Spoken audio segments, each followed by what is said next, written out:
1200 కోట్లకు పైగా ఖర్చుపెట్టి చైనా ఎందుకు ఈ బ్రిడ్జిని నిర్మిస్తుందో తెలుసా? ఇది లుడింగ్ దాదు రివర్ గ్రాండ్ బ్రిడ్జ్. టిబెట్‌కి వెళ్లే ఫస్ట్ రైల్వే బ్రిడ్జ్‌గా దీన్ని పిలుస్తారు.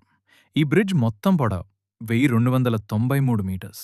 ఇందులో మెయిన్ స్పాన్ మాత్రమే 1060 మీటర్స్. బ్రిడ్జ్ డెక్ దాదు రివర్ నుంచి 400 మీటర్స్ కంటే ఎక్కువ ఎత్తులో ఉంటుంది. అంటే 100 అంతస్తుల బిల్డింగ్ కంటే ఎక్కువ ఎత్తు. ఇది 1629 కిలోమీటర్స్ పొడవైన సిచ్వాన్ టిబెట్ రైల్వేలో అత్యంత ముఖ్యమైన సెక్షన్. ఈ రైల్వే చెంగ్దూ నుంచి టిబెట్ క్యాపిటల్ హాసా వరకు నిర్మించబడుతుంది. ప్రాజెక్ట్ కంప్లీట్ అయితే ఇప్పుడు 48 గంటలు పట్టే జర్నీ కేవలం 13 గంటల్లో పూర్తవుతుంది. ఈ మెగా ప్రాజెక్ట్ 2020లో స్టార్ట్ అయింది. 2028లో కంప్లీట్ చేయాలని టార్గెట్. భూకంపాలు, బలమైన గాలులు, లోతైన లోయలు ఇలాంటి టఫ్ టెస్ట్ కండిషన్స్లో కూడా ట్రైన్స్ సేఫ్గా ట్రావెల్ చేయడానికి అడ్వాన్స్ సస్పెన్షన్ టెక్నాలజీతో ఈ బ్రిడ్జ్ని డిజైన్ చేస్తున్నారు.